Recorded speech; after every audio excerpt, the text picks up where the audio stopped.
जयपुर नाम के शहर में तेजस अपनी पत्नी नीरू के साथ रहता था। पति पत्नी दोनों ही नौकरी करते थे। एक दिन तेजस गांव अपनी माँ के पास फोन करता है। हेलो, प्रणाम माँ।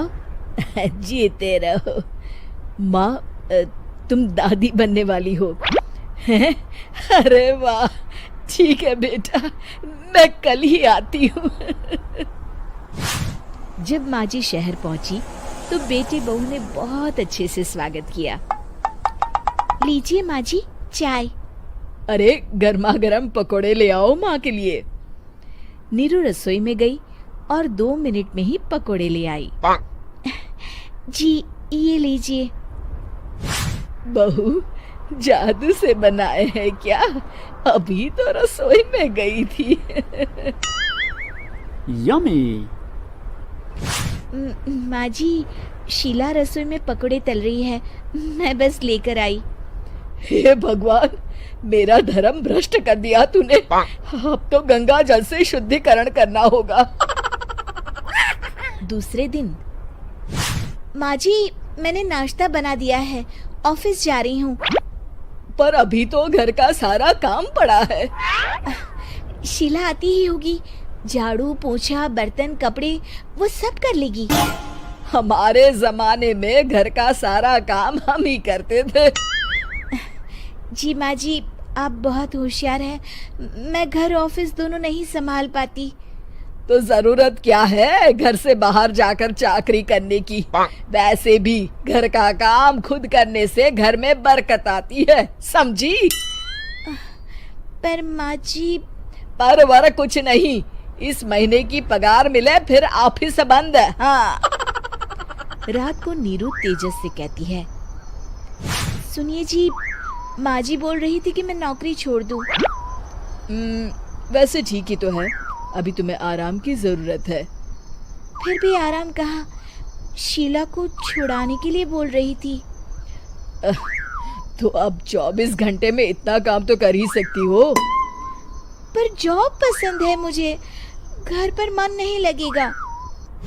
अगले दिन जब दोनों ऑफिस के लिए निकल रहे थे, मेरी तो कोई कीमत ही नहीं है इस घर में।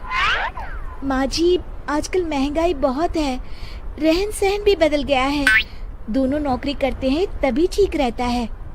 अच्छा, तू कहना क्या चाहती है? मेरा बेटा तुझे बिठा के खिला नहीं सकता? तू ही इस घर का खर्च चला रही है, हैं? नहीं माँ जी, मेरा वो मतलब नहीं था। मतलब खूब समझती हूँ, ये बाल धूप में सफेद नहीं किए मैंने। हाँ।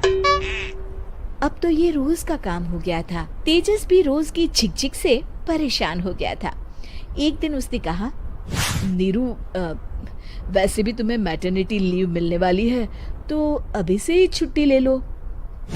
पर क्या, मेरी सैलरी अच्छी खासी है। आखिर नीरू ने रिजाइन कर दिया। जब बच्चा हुआ तो घर में सब बहुत खुश हुए। कुछ दिनों बाद तेजस फाइल देख रहा था।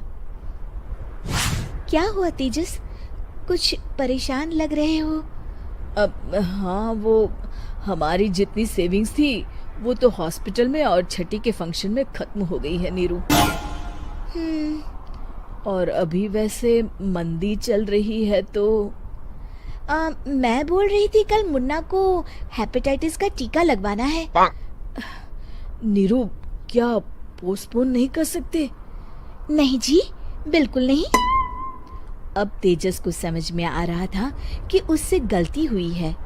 पैसों की कमी का असर घर के माहौल पर भी पड़ रहा था। अगले दिन, बेटा मेरा चश्मा और ये दवाइयाँ ले आना, पर्चा देते हुए माँ जी ने कहा। जी। तेजस, मुन्ना के लिए दूध का डिब्बा और डायपर भी ले आना, और ये किराने के सामान की लिस्ट है, इसे भी लाना है। तेजस गुस्से में लिस्ट मरोड़कर फेंकता है और चिल्लाता है, पैसे क्या पेड़ पर उगते हैं? ये ले आना, वो ले आना। अरे पर ये जरूरत का सामान ही है। वो गुस्से में बिना कुछ कहे ऑफिस चला गया। अरे लंच तो ले जाइए।